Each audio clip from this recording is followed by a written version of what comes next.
السلام علیکم ورحمۃ اللہ وبرکاتہ۔ الحمد للہ رب العالمین، والصلاة والسلام علی اشرف الانبیاء والمرسلین وعلی آلہ واصحابہ اجمعین، اما بعد فاعوذ باللہ من الشیطان الرجیم، بسم اللہ الرحمن الرحیم۔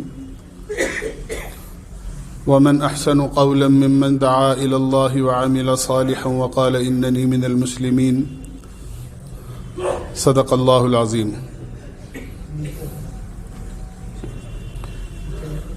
میرے بھائیوں، دوستوں، عزیزوں اور بزرگوں، رجب کا مہینہ شروع ہوا ہے اور رجب کا مہینہ ان قابل احترام مہینوں میں سے ہے جن کو اشہر حرم کہا گیا ہے۔ قرآن کریم میں اللہ تعالیٰ کا ارشاد ہے، ان عدۃ الشہور عند اللہ 12 شہرا فی کتاب اللہ یوم خلق السماوات والارض منها 4 حرم۔ جب سے اللہ نے زمین و آسمان بنائے ہیں اسی وقت سے سال کے 12 مہینے متعین فرمائے ہیں، اور ان میں سے 4 مہینوں کو قابل احترام بنایا ہے جن کو اشہر حرم کہا جاتا ہے۔ ان میں سے ایک رجب کا مہینہ بھی ہے۔ یہ بات یقینی ہے اور احادیث سے اس کا پتہ لگتا ہے کہ دوسرے عام مہینوں کے مقابلے میں ان قابل احترام مہینوں میں اعمال کا ثواب بڑھ جاتا ہے، اور خدا نخواستہ آدمی کوئی غلطی اور نافرمانی کرتا ہے تو اس کا گناہ بھی بڑھ جاتا ہے۔ اللہ کے نبی علیہ الصلاۃ والسلام کی تشریف آوری سے پہلے اگرچہ وہ زمانہ جاہلیت کہلاتا تھا اور عمومی اعتبار سے برائیاں انسانوں کی زندگی میں تھیں، لیکن مشرکین مکہ باوجود اپنے کفر و شرک کے، باوجود ساری نافرمانیوں کے، ان 4 مہینوں کا جن کو اشہر حرم کہا جاتا ہے اتنا احترام کیا کرتے تھے کہ جن کا عام طور سے کام یہ تھا کہ اگر کوئی راہگیر ہے تو اس کا سامان لوٹ لو، کوئی اجنبی اور اکیلا ہے تو اس کو قتل کر دو، کسی عزت والے کو بے عزت کر دو۔ یہ عام طور سے جن کا مشغلہ تھا، وہ بھی اس قسم کی برائیوں سے ان مہینوں میں اپنے آپ کو محفوظ رکھتے تھے کہ نہیں، یہ قابل احترام مہینے ہیں، اس کے اندر جو عام طور سے ہم برائیاں کرتے ہیں یہ برائیاں ہم اس میں نہیں کریں گے۔ اس کا وہ بھی احترام کرتے تھے۔ تو یہ تو ان اشہر حرم میں سے ایک مہینہ ہے رجب کا، جو اس وقت میں جس سے ہم گزر رہے ہیں۔ اور اللہ کے نبی علیہ الصلاۃ والسلام کا تو معمول یہ تھا، میں عرض کرتا رہتا ہوں کہ جب آپ رجب کا چاند دیکھ لیا کرتے تھے اور رجب کا مہینہ شروع ہو جاتا تھا تو آپ اللہ سے یہ دعا کرتے تھے، اللہم بارک لنا فی رجب و شعبان، اے اللہ تو ہمارے رجب کے مہینے میں اور شعبان کے مہینے میں اتنی برکت دے دے، وبلغنا الی رمضان، اور ہمیں کسی طریقے سے رمضان تک ایک دفعہ اور پہنچا دیں، تاکہ زندگی میں رمضان المبارک کا مقدس مہینہ ایک دفعہ اور مل جائے۔ پتہ یہ چلا کہ رمضان المبارک کی آمد کا انتظار رجب کے مہینے سے ہی شروع ہو جایا کرتا تھا، یعنی ابھی 2 مہینے باقی ہیں، لیکن آپ رمضان المبارک کا انتظار 2 مہینے پہلے سے ہی شروع فرما دیا کرتے تھے۔ اور یہ سب کچھ اس لیے تھا کہ انسان کی زندگی آخرت کی اصل اعمال سے بنتی ہے۔ چونکہ رمضان المبارک کا مہینہ اعمال کا مہینہ ہے اور اللہ سے انتہائی قریب ہونے کا مہینہ ہے، اور وہ سارے مہینوں کا سردار ہے، اور اس میں روزہ ہے، نمازیں ہیں، قرآن ہیں، اللہ کی یاد ہے، تہجد ہے، اعمال میں بڑا اضافہ اس میں ہوتا ہے، اور ہر ایک کے دل نرم ہوتے ہیں، شیطان قید ہوتے ہیں۔ عام دنوں میں جو بہکا دیتے ہیں یا ان کو انسانوں پر تسلط حاصل ہو جاتا ہے، وہ شیطان انسان کے اس مقام تک نہیں پہنچ پاتے ہیں رمضان المبارک میں۔ تو چونکہ زندگی آدمی کی عمل سے بنتی ہے اور رمضان المبارک ایک عمل کا مہینہ ہے، اس لیے آپ 2 مہینے پہلے سے انتظار رمضان المبارک کا شروع فرما دیا کرتے تھے۔ اور ہم آپ کے امتی ہیں، ہم نے آپ سے اور اللہ تعالیٰ سے اس کا وعدہ کیا ہے اپنے ایمان والے ہونے کی وجہ سے کہ ہم اللہ کی بات بھی مانیں گے اور اللہ کے نبی کی بات بھی مانیں گے۔ قرآن کریم میں ہمیں حکم ہے اطیعوا اللہ و اطیعوا الرسول، اللہ کی مانو اور اللہ کے نبی کی مانو۔ آپ نے ہمیں اعمال کا حکم دیا ہے کہ ہم اپنی زندگی کو اچھا بنانے کے لیے بجائے چیزوں کے اعمال پر محنت کریں۔ ایک تو آدمی یہ ہے کہ چیزوں سے اپنی زندگی کو سنوارنا چاہے، مزین کرنا چاہے، خوبصورت بنانا چاہے، کہ چیزوں سے انسان کی زندگی اچھی نہیں بنتی، بلکہ انسان کی زندگی اعمال سے اچھی بنتی ہے، اعمال سے اچھی بنتی۔ اور چیزیں نظر آتی ہیں، اعمال کا اجر نظر نہیں آتا۔ اسی لیے اللہ کے یہاں ایمان بالغیب کا اعتبار ہے، بن دیکھے اللہ اور اس کے رسول کی بات پر ایسا یقین کرے جیسا آدمی کو اپنی آنکھوں دیکھی پر یقین ہوتا ہے، بلکہ اس سے زیادہ، کہ ہماری آنکھوں کا دیکھا تو غلط ہو سکتا ہے، لیکن اللہ اور اس کے رسول نے جو کہا ہے وہ غلط نہیں ہو سکتا۔ اسی لیے قرآن کریم کا جب پہلا سپارہ اللہ نے شروع فرمایا تو قرآن کریم کو کتاب ہدایت فرمایا ہے، ذالک الکتاب لا ریب فیہ ھدی للمتقین، کہ یہ کتاب ہدایت ہے اور ان لوگوں کو رہبری کرتی ہے جو اللہ سے ڈرنے والے ہیں۔ اور اللہ سے ڈرنے والے کون ہیں؟ جن کی پہلی صفت بیان کی، الذین یؤمنون بالغیب، جو غیب پر ایمان رکھتے ہیں۔ میں عرض کرتا رہتا ہوں کہ دین کا مدار عقل کی بنیاد پر ہے ہی نہیں، دین کی بنیاد ظاہر پر ہے ہی نہیں، نظر پر نہیں ہے، بلکہ خبر پر ہے، اللہ اور اس کے رسول کی خبر پر ہے۔ اور یہ تقابل پوری زندگی انسان کا چلتا ہے، نظر اور خبر کا، کہ ایک طرف نظر کچھ کہتی ہے اور دوسری طرف خبر کچھ کہتی ہے۔ نظر کہتی ہے کہ چیزوں سے زندگی بنتی ہے، اور اللہ اور اس کے رسول کی خبر کہتی ہے زندگی ایمان اعمال سے بنتی ہے۔ اس میں آدمی کا امتحان ہوتا ہے کہ یہ نظر کی طرف جھکتا ہے، اس طرف جاتا ہے، یا اللہ اور اس کے رسول کی خبر پر جاتا ہے۔ اور خبر کا معاملہ نظر سے بالکل برعکس اور الٹا ہوتا ہے۔ جیسے ایک حدیث میں اللہ کے نبی علیہ الصلاۃ والسلام نے ارشاد فرمایا کہ 3 چیزیں ایسی ہیں جو اللہ کی طرف سے یقینی ہیں اور لازم ہیں، اس کے خلاف نہیں ہو سکتا۔ پہلی چیز اللہ کے نبی نے فرمایا، جو آدمی صدقہ دیتا ہے، اللہ کے نام پر مال خرچ کرتا ہے، اللہ اس کے مال میں زیادتی اور اضافہ فرما دیتے ہیں۔ دوسرے آپ نے فرمایا کہ جو آدمی ظلم کرنے والے اور زیادتی کرنے والے اور ناانصافی کرنے والے کو معاف کر دیتا ہے، اللہ اس کی عزت کو بڑھا دیتے ہیں۔ تیسرے آپ نے فرمایا کہ جو آدمی عاجزی اور تواضع اختیار کرتا ہے اللہ تعالیٰ اس کو بلندی عطا فرما دیتے ہیں۔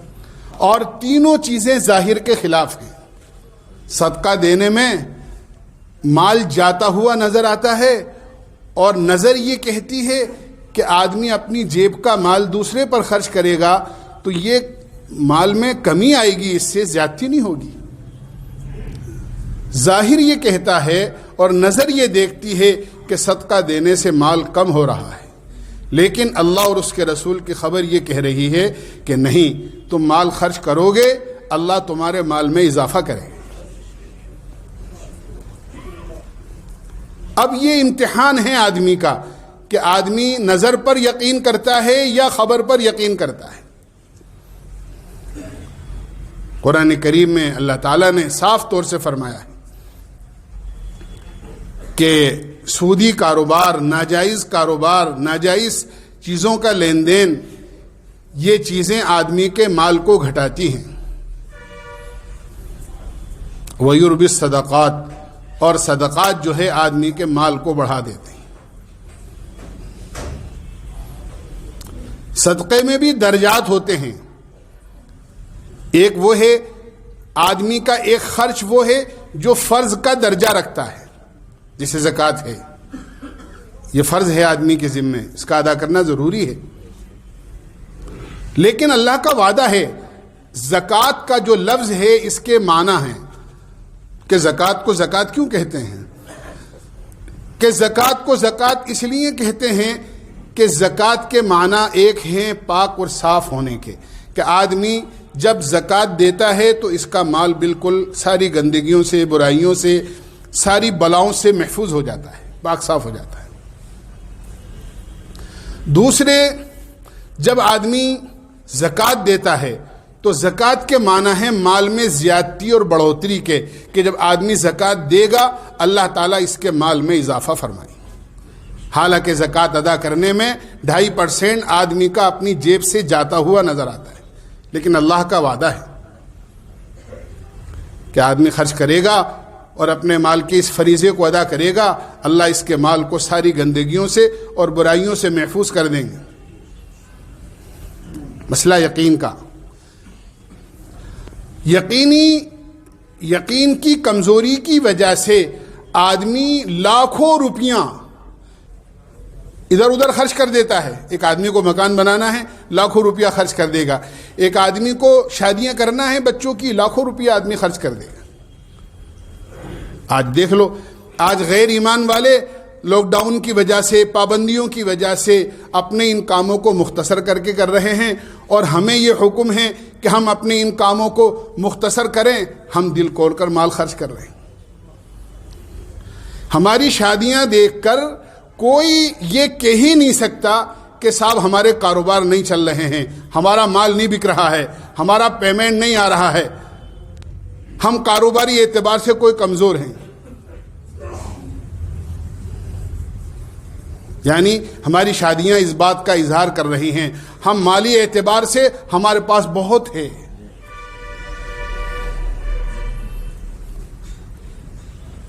پھر اس دکھاوے پر نظر لگتی ہے، ہر بد نظر کی نظر لگتی ہے۔ کبھی کسی شرری کی نظر لگتی ہے، کبھی کسی فتین کی نظر لگتی ہے، کبھی گورنمنٹ کی نظر لگ جاتی ہے کہ ہاں بہت پیسہ ہے لہذا کچھ کرنا چاہیے۔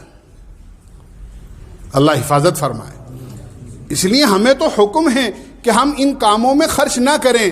جو فضول خرچی جس کو شریعت نے کہا ہے اس میں تو ہم سخاوت دکھاتے ہیں، اور جہاں حقیقت میں سخاوت کرنے کا حکم ہے، کوئی ایسا تقاضا آ جائے ہمارے سامنے، کسی مسجد کا ہے، کسی مدرسے کا ہے، کسی کار خیر کا ہے، آپ دیکھو، جبکہ آپ کو پتہ ہے شادی پر جو خرچ ہوگا سوائے اس کے کہ 2-4 آدمی کہہ دیں گے واہ واہ صاحب کیا شادی کریے، اس کے علاوہ کیا ہے؟ لیکن اللہ کے نام پر جو خرچ ہوگا اللہ کا وعدہ ہے اللہ اور دنیا اور آخرت دونوں جہاں میں اس کا بدل دیں گے۔ اس میں اب ایک طرف شادی کا خرچ، ایک طرف اللہ کے نام پر دینے کا معاملہ. اول تو آدمی کا دل ہی نہیں چاہے گا کہ صاحب ابھی بڑا خرچہ میرے سامنے ہے، بچوں کی شادی کرنی ہے، لہذا ابھی تو دیکھو معاف کرو، پھر انشاءاللہ کوئی موقع آئے گا اس وقت میں دیکھیں گے.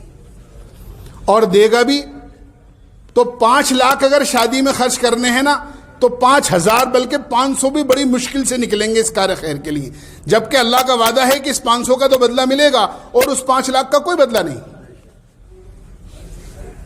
یہ وہ تقابل ہے نظر اور خبر کا کہ آدمی اس میں خرچ کرنے میں اپنی عزت محسوس کر رہا ہے اور اللہ کے نام پر خرچ کرنے میں آدمی کو یقین ہی نہیں ہے کہ اس کا بھی کچھ ہوگا. اس لیے میرے بھائیوں دوستو بزرگوں، خرچ اللہ اس میں مال میں اضافہ فرماتے ہیں. عورتیں ہوتی ہیں ان پر خوب ان کے پاس زیورات ہیں. آج کل تو رواج بھی بچیوں کو سونا چاندی دینے کا بہت زیادہ ہو گیا کہ صاحب بھاری بھاری زیور ان کے پاس سونے کے اور چاندی کے ہیں، لیکن تصور بھی نہیں آتا ان کو کبھی کہ ہاں اس کی زکوٰۃ بھی دینی. اور بتاؤں اس سے آگے اللہ ہمیں معاف فرمائے، یعنی جو ہماری عقل اور سمجھ میں آئے ہم اس کو دین سمجھتے ہیں، اور جو ہماری عقل اور سمجھ میں نہ آئے اس کو ہم بے دینی سمجھتے ہیں.